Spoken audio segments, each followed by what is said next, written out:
Assalamualaikum warahmatullahi wabarakatuh. Hai gengs, apa kabar gengs? Welcome back to gengs to my channel. Masih bersama Dinda Pinky Official.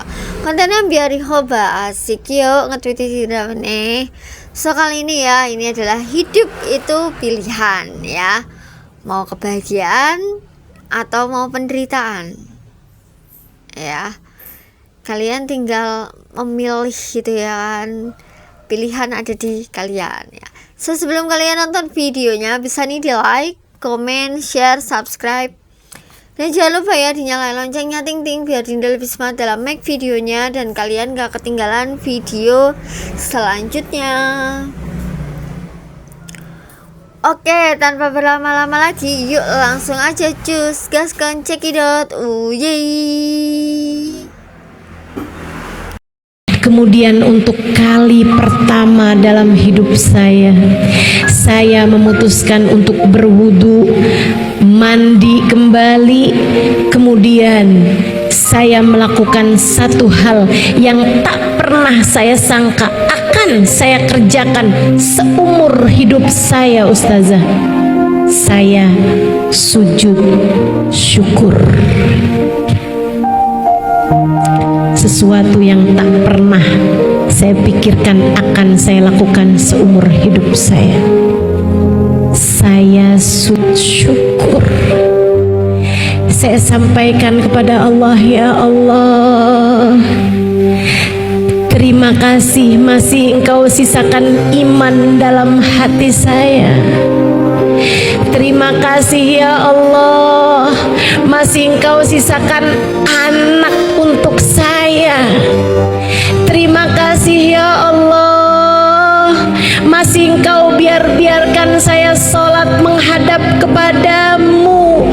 Meski seburuk ini pemikiran saya tentangmu selama ini, ya Allah, terima kasih. Betapa tak pernah kurang-kurang sebenarnya Engkau memberikan kepada saya selama ini. Akan tetapi fokus saya tak pernah melihat kenikmatan demi kenikmatan yang Kau berikan pada saya. Karena saya hanya fokus kepada satu ujian berat yang datang 15 tahun yang lalu itu. Maafkan saya ya Allah, mata hati saya telah terbutakan olehnya. Sesudah saya sujud syukur, saya kemudian menghampiri kamar anak saya. Saya memeluknya. Saya sampaikan padanya, "Nak, maafkan mama, maafkan mama. Maafkan mama selama ini telah meninggalkanmu. Maafkan mama, nak. Selama ini mama sayang padamu, tapi kamu hanya mama gunakan sebagai alat untuk semakin menghujat Allah dalam hidup mama atas buruknya takdir 15 tahun yang lalu. Maafkan mama ya nak. Betapa sebenarnya kamu adalah seorang anak yang selama ini sangat membahagiakan hati mama. Mama menganggapmu sebagai musibah, padahal sebenarnya kamu adalah karunia terindah yang Allah berikan dalam kehidupan mama. Maafkan mama sayang, maafkan mama." Saya pelukin dia dengan air mata yang terus membanjiri pipi saya. Anak saya balik menangis. Kemudian ia berkata, "Ya Allah, terima kasih. Akhirnya doaku Engkau ijabah juga ya Allah." Kami menangis bersama-sama, Ustazah. Kemudian sudah itu, saya bilang sama anak saya, "Tidurlah kembali." Saya pun mengerjakan sholat sunnah. Kemudian saya ambil buku Ustazah kembali. Kedengeran azan subuh, saya pun mengerjakan sholat subuh. Sesudah itu saya lanjutkan kembali membaca buku Ustazah. Dan entah di halaman keberapa saya jatuh tertidur. sesuatu yang dalam 15 tahun saya tidak bisa tidur kecuali sesudah mengkonsumsi pil-pil tidur. Kamu mau menderita gampang. Fokus aja sama ujian yang datang dalam kehidupanmu, kekurangan yang Allah berikan padamu, kemudian bandingkan dengan orang-orang lainnya, hidupmu pasti akan menderita. Kamu mau bahagia, mau merasakan manisnya iman, gampang. Nabi Muhammad telah memberitahukan caranya. Man radhiya billahi robba, ridholah dengan apapun yang datang dalam kehidupanmu. Ingat teman-teman sekalian, tak ada siapapun punya kehidupan yang ideal. Hidup di dunia ini tak pernah ideal untuk siapapun. Kalau nggak diuji sama keluarga, nanti diuji sama suami. Suami baik, ujiannya datang dari mertua. Mertua baik, ujiannya datang dari ipar. Ipar semua orang baik, ujiannya datang dari kemiskinan. Kemiskinan nggak juga, ujiannya datang dari sakit. Semua orang pasti diuji, karena memang dunia ini bukan tempat sebagai kita kembali. Dunia hanyalah persinggahan, semoga menuju surga.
Terima kasih ya Allah, masih Engkau sisakan anak untuk saya, ya kan.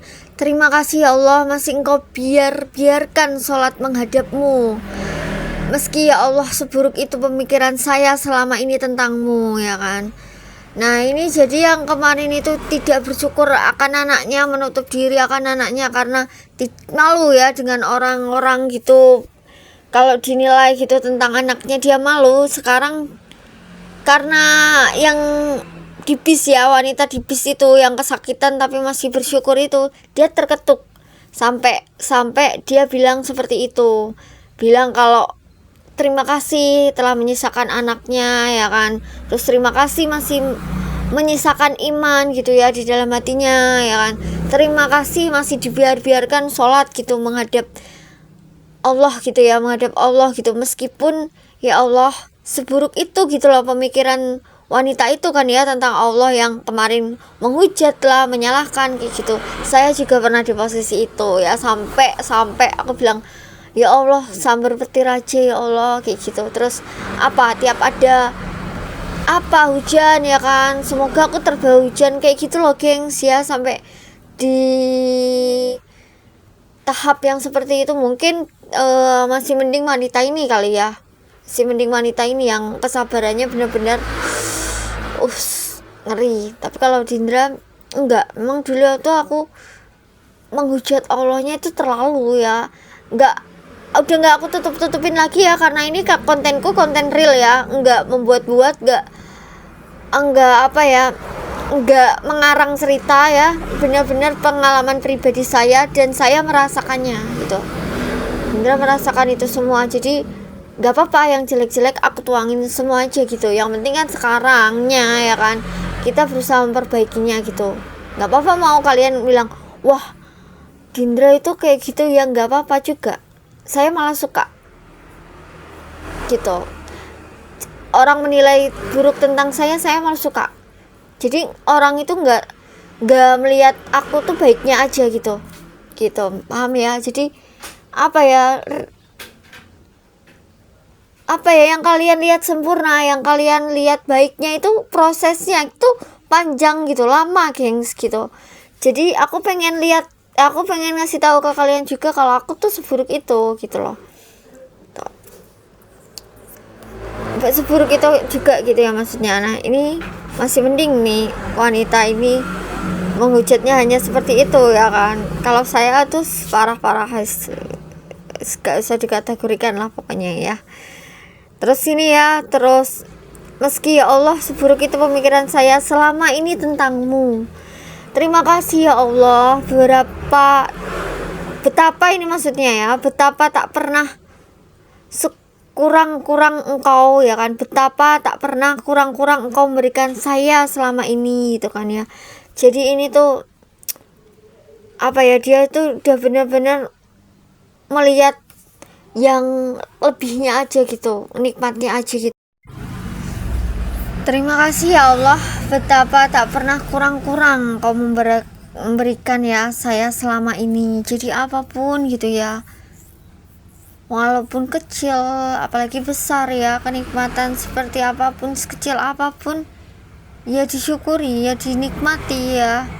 Dengan itu kalau kita fokus ke kenikmatan, ke kebahagiaan ya, kita nggak ada rasa buat menderita atau sedih lagi gitu gengs. Akan tetapi fokus saya itu tak pernah melihat kenikmatan demi kenikmatan yang kau berikan kepada saya selama ini ya. Wanita itu bilang gitu. Sebenarnya itu kalau kenikmatan demi kenikmatan disyukuri itu maha baiknya gitu ya Allah gitu. Tapi karena wanita ini tuh sibuk gitu ya, sibuk fokus ya kan, fokus dengan ujian beratnya di waktu 15 tahun yang lalu itu ya, yang suami dan anaknya meninggal itu, sampai dia itu tidak fokus dengan kenikmatan yang Allah berikan gitu. Di sisa umurnya itu gak dinikmati gitu. Tuh. Karena wanita itu hanya fokus kepada ujian berat yang datang 15 tahun yang lalu, itu yang kehilangan anak dan suami. Kehilangan anak ya dan suaminya, rumahnya kebakaran itu loh ya. Yang buat wanita itu tuh fokus ke situ, jadi hidupnya menderita sampai gak bisa tidur dianya gitu. Tuh ya. Nah, maafkan saya ya Allah, mata saya terbutakan olehnya gitu, terbutakan oleh ujian berat tersebut gitu ya. Itu maksudnya ujian yang berat di kehidupannya ya, di kehidupan wanita itu yang seperti diceritakan itu ya kan. Sesudah wanita itu sujud syukur, lalu dia menghampiri kamar anaknya ya, yang dulunya itu ya dia itu kayak benci banget sama anaknya ya, bahkan tidak mau melihat anaknya karena cacat itu ya kan. Akibat ulahnya dia sudah benci dan memutuskan untuk suka dengan pekerjaan, gak suka dengan liburan ya. Lalu bersyukur dan menghampiri kamar anaknya ini. Wanita itu memeluknya dan disampaikannya ya ke ke anaknya gitu ya. Nak, maafkan mama, diucap wanita itu 3 kali gitu ya. Selama ini telah meninggalkan anak itu gitu ya. Maafkan mama nak, selama ini mama sayang padamu, tapi kamu hanya mama gunakan sebagai alat untuk semakin menghujat Allah dalam hidup mama gitu ya. Atas buruknya takdir 15 tahun yang lalu. Maafkan mama ya, betapa sebetulnya itu kamu adalah seorang anak yang selama ini sangat membahagiakan hati mama. Tapi mama menganggapmu sebagai musibah ya. Padahal sebetulnya kamu adalah karunia terindah. Tuh. Nah ini ya, mamanya ini terus sadar ya, yang dulunya menghujat Allah, akan tidak terima akan takdir buruknya ya. Akhirnya sebetulnya itu anaknya itu membahagiakan gitu ya, membanggakan, membahagiakan, menyenangkan gitu. Tapi karena tidak bersyukurnya wanita itu, jadi dianggap kayak menghinakan gitu, menyebalkan gitu, seperti itu ya. Padahal ini tuh karena terindah, tapi dia fokusnya ke 15 tahun itu jadi seperti musibah gitu gengs. Nah, yang diberikan Allah ya, karunia terindah yang diberikan Allah. Maafkan mama sayang, wanita itu tuh terus meminta maaf kepada anaknya, pokoknya tak henti-henti, dan dipelukin anaknya itu ya, yang sudah lama nggak dipelukinnya ya, nggak minta maaf, nggak dipelukinnya, bahkan dibencinya. Sekarang dia dipelukin ya dengan air mata yang terus membanjiri pipinya. Lalu balik menangis ya anaknya itu, anaknya juga nangis ya kan. Kemudian anak itu balik berkata, ya Allah, terima kasih ya Allah, akhirnya doaku kok ijabah juga ya Allah. Berarti selama ini anaknya itu benar-benar sudah memendam, sudah selalu mendoakan mamanya ya untuk sadar, untuk menerima atas semua takdir ya Allah berikan gitu. Tapi memang belum terjawab ya kan. Masya Allah ya, Allah itu memang tidak mengabulkan dengan cepat ya, tapi dalam keadaan dan waktu yang tepat. Itu pasti gengs, itu pasti. Kalian harus percaya itu ya. Allah itu tuh pasti gengs ya. Dindra juga pernah gengs tidak percaya sama doa gitu. Alah apaan sih, orang sudah doa bertiap-tiap hari sampai capek-capek, sampai ini sampai itu, enggak di ijabah sama sekali gitu ya, enggak di respon, enggak di ini, capek enggak usah lah berdoa kayak gitu ya. Dulu seperti itu Dindra. Tapi setelah ada satu doa yang terkabulkan ya, itu Dindra benar-benar Masya Allah banget. Padahal yang kupanjatkan semenjak lama, sudah lama sekali, dan itu terkabulkan. Itu tuh kayak mimpi aku tuh gitu.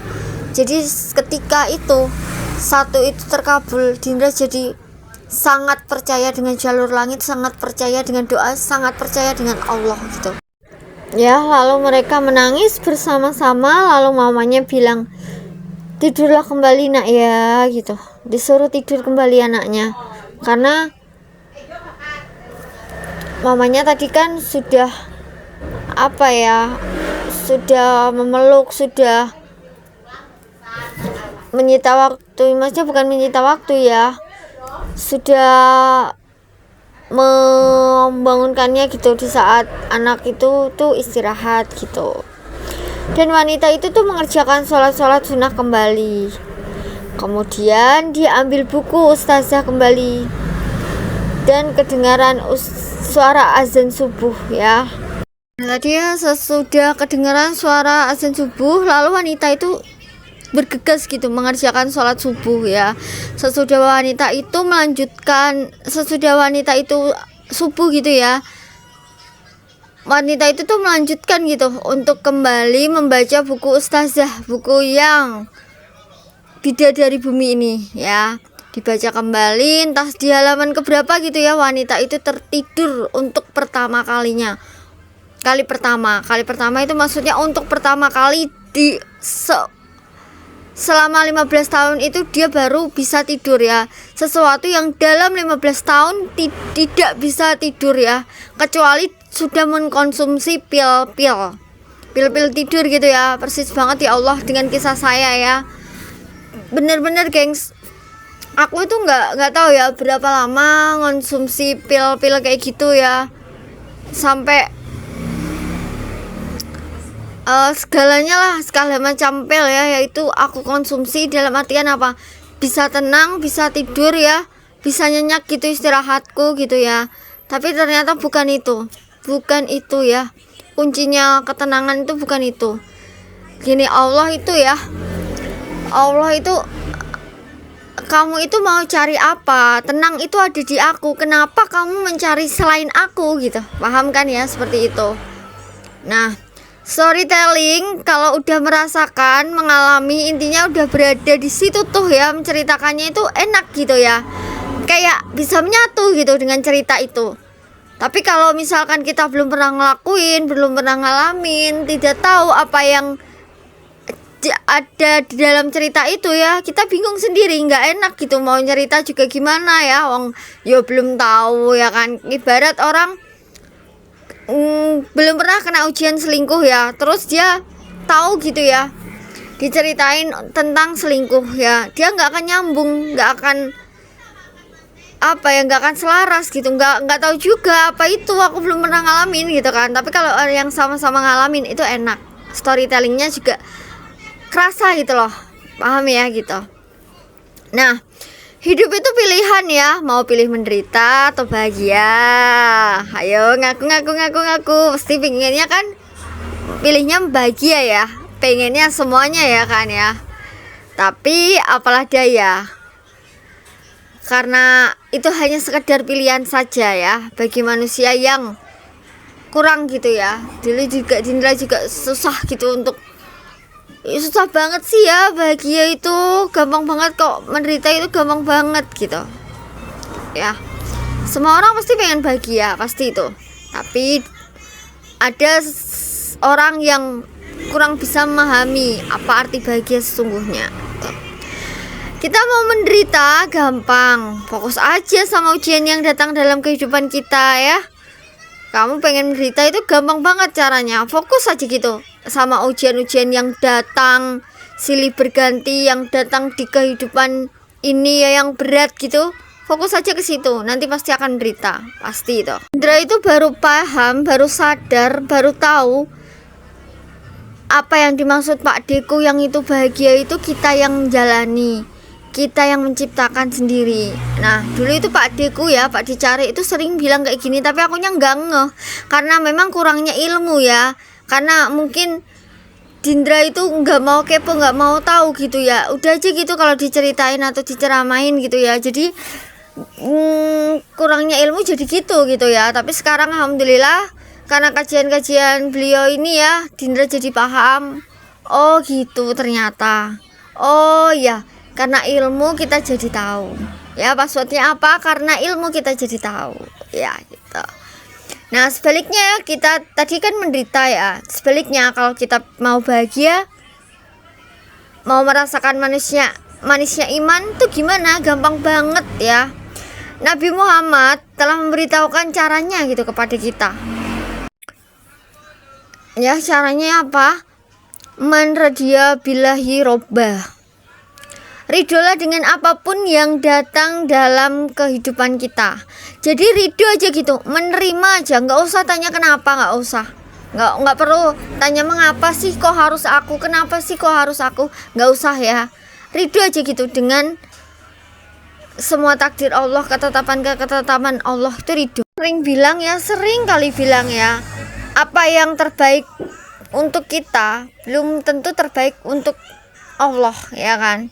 Apa yang terbaik untuk Allah gitu ya, udah tentu terbaik untuk kita ya. Jadi takdir, ketetapan, apa ujian, semua yang diberikan Allah itu yang terbaik. Ya mungkin kita belum tahu apa sih ini maksudnya gitu ya. Perlahan kita pasti tahu, oh Allah itu ngasih kayak gini itu biar kita gini gini gini. Oh ujian ini kayak gini itu biar kita gini gini. Ya di balik ujian ada pelajaran itu ya. Seperti itu gengs ya. Ingat ya, tak ada siapapun punya kehidupan yang ideal. Hidup di dunia untuk siapapun itu tak pernah ideal. Gak ada ceritanya manusia bahagia selamanya, manusia tidak menderita selamanya, manusia itu sempurna, ya kan? Gak ada. Kesempurnaan hanya milik Allah ya, ideal itu hanya milik Allah. Semua milik pencipta ya, gak ada kita itu. Walaupun watak saya ya, watakku itu sempurna, melankolis, tapi nyatanya memang seperti itu, tidak ada yang sempurna gitu, ya kan?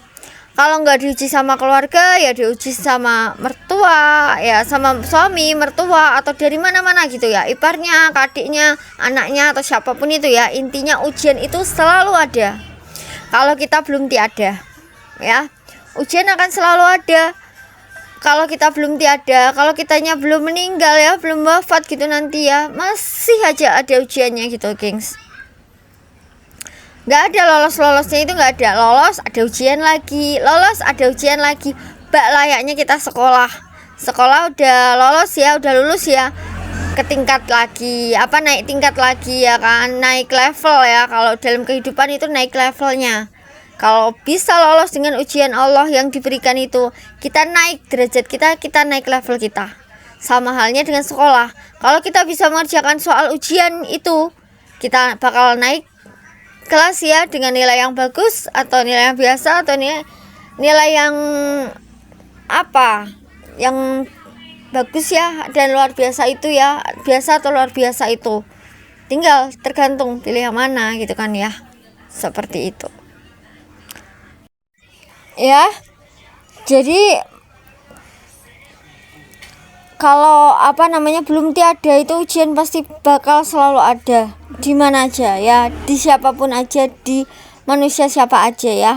Karena memang dunia ini tuh bukan tempat bagi kita ya untuk kembali. Jadi dunia itu bukan tempat untuk kita kembali ya. Dunia itu hanya persinggahan saja yang tak abadi. Ya kan ya, dunia hanya sementara kan ya, kayak wong mampir ngombe aja, mampir minum aja ya, sementara. Di sini tuh kita itu nggak lama gitu loh.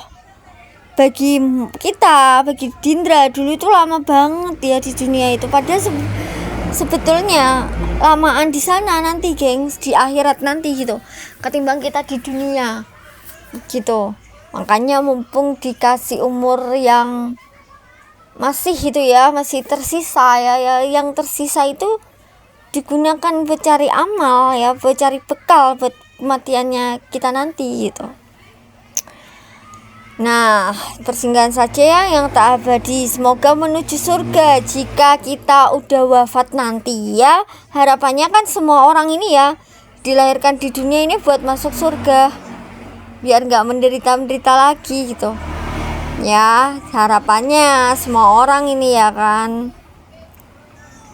Jadi ketika wafat itu semua orang berharap ke surga. Nggak ada yang semoga aku di neraka, itu nggak ada. Semua walaupun orang maksiat, orang buruk sekalipun, tetap pengennya masuk surga. Percaya nggak percaya itu ya. Tuh. Jadi sekali lagi ya, Dindra pernah katakan ya, di dunia ini kita cuma disuruh cari bekal wafat nanti ketika kembali ya. Jadi untuk apa kita galau-galau, berlarut-larut, bersedih hati ya. Dulu Dindra juga kayak gini kok, bersedih hati sampai nggak mau makan sama sekali ya kan, mikirin yang berat banget gitu loh gengs ya. Kalian tahu sendirilah ujiannya tuh, mungkin kalian nggak sebesar saya gitu ya, tapi bener-bener ya, ujian itu sampai bener-bener buat saya GILA loh. Orang tua, suami, mertua, semuanya membilang Dindra itu kurang waras ya, kayak stres gitu apa. GILA ya, kalian tahu ya, itu sampai diobatin di mana-mana, padahal sebenarnya tidak itu loh, karena kurangnya ilmu jadi tidak tahu, jadi ya dibilang kayak gitu ya kan, gitu.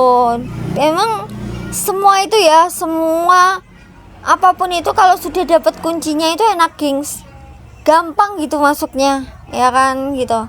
Tapi kalau kita belum dapat kuncinya ya tertutup aja terus gitu, nggak akan terbuka gitu ya kan. Kuncinya apa? Kuncinya ilmu gitu.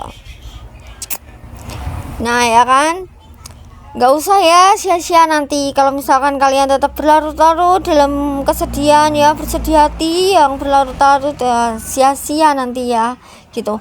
Masa ya kita mau di dunia udah menderita, di akhirat pun juga sama, nggak mau kan ya. Aku kalau Adindra sih nggak mau, semuanya orang pasti nggak mau, tapi nggak tahu caranya, itu aja.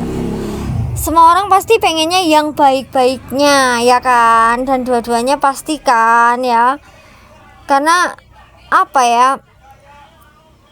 manusia itu pengennya dua gitu, nggak mau dia mau satu-satunya, satu aja gitu nggak mau, dia maunya mesti bahagia dunia ya bahagia akhirat ya, benar memang. Tapi andai kata nih salah satu pilihannya aja ya kan, kalian pilih mana? Kalau Dinda sih pilih bahagia di akhirat aja ya, pilihnya ya di akhirat ya, nggak apa-apa gitu, menderita di dunia itu nggak apa-apa banget, malah nggak apa-apa, ikhlas aja gitu. Tapi yang penting itu apa, yang penting di akhiratnya itu teh nggak menderita, karena kan ya udah capek banget, udah menderita di dunia, menderita juga di akhirat ya kan gitu. Tapi tetap ya doanya tetap dunia akhirat bahagianya ya. Jadi Robbana atina fid dunya hasanah wa fil akhirati hasanah wa qina adzabannar, itu tetap setiap habis sholat, setiap saat, bahkan kalau bisa setiap saat ya zikir itu, zikir yang kayak gitu aja nggak apa-apa gitu loh, nggak ada yang larang ya, sah-sah aja, karena kan itu surat Al-Quran juga gitu, dan itu doa bahagia dunia dan akhirat ya, nggak apa-apa, sah-sah aja, silakan gitu kan ya. Tapi ya itu tadi, salah satu kalau disuruh pilih, jelas pilih bahagia akhirat gitu ya gengs ya. Oke, ada di part 4 ya, setelah kelanjutannya gitu. Gimana nih, menarik ceritanya, menarik atau kurang menarik ya, kalian komen-komen ya.